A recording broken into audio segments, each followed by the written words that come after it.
bago ka dumating, may nangyari. Nung nandun kayo sa theater, si Henry, merong suklay ng babae sa iba sa computer niya mismo. Uy! Hindi na guys! Ano yan? Ano nag-aaway kayo dyan?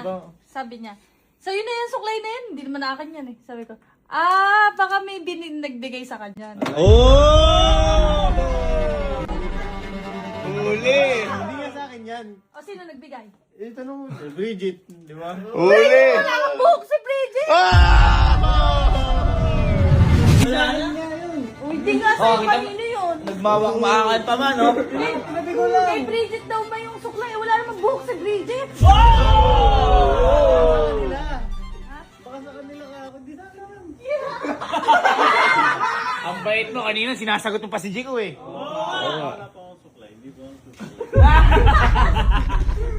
Ha? Di ba akong supply? Hindi, ganito na lang. Baka gusto mong paliwanag ka kay tita. Anong baka may nasabihin ka kay tita? Paliwanag ka. Sorry po.